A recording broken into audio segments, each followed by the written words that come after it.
Hov. Bu ne vardı bu? Tasdikmegen iş kılıp.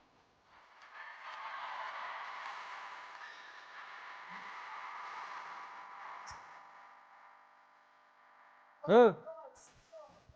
Atası geldi. Kim bu? Dur. Bizeyin ol kara kalkı bu. Ata. Neçe döpsele geç mi onda? Şu özemiz umman konsert berber tutaş ettirepti. Biz yanında konsert berber adam yok. Şuna özemiz balkonada konsertlerini tasavvur edeyim. Gitip bak. Genç sizden. Tez içana girden 2 3 minut vasılar. 3 minut kulak kankan. Davay. Davay. Senem yok.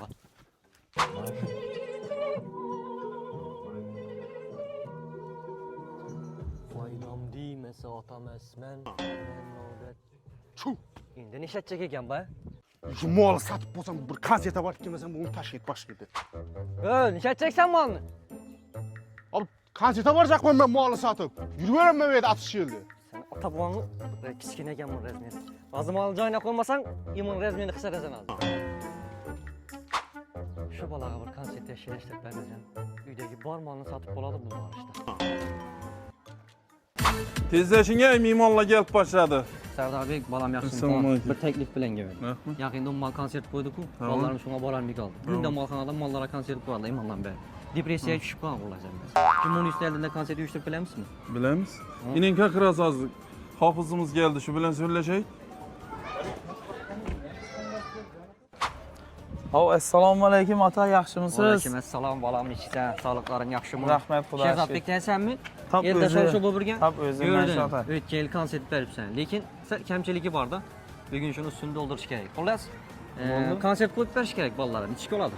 Ha bo'ldi ata, qo'yamiz xudo xolasa. 31-may kuni bize her yılki an'anamizga sodiq qolgan holda Munis to'yxonasini oldida konsert tashkillashtirdik ata. 31 günü. 31 kuni xudo xolasa. Chazon bersam, ovozing chiqmay qolincha kuylab berasan xalqqa. Ha ata o'nning demang 1 so'm pulingiz kerak miydi? Bir so'm pul kerak miydi? 1 so'm pulingiz Biletlaring kerak nechga miydi? oladi? Bilet yo'q ata. Shuning bize yilda bolajonlar uchun bayram tashkillashtirib beramiz. 1 so'm pulsiz mut xudo xolasa 31-may kuni soat 19:00 da barchangizni Munis to'yxonasining oldida konsertda kutib qolamiz. Siz ham tashrif buyuring ata. Xudo xolasa, shu yerdan. Ya, podarkilaring nechga oladi? Xudo xolasa bize podarkilarni zo'rlarni taxlab qo'yganmiz. Bolajonlar uchun bir-biridan qiziqarli o'yinlar bo'lib o'tadi. O'yinda g'olib chiqqan bolajonlarimiz uchun zo'r podarkilarni taxlab qo'yibmiz.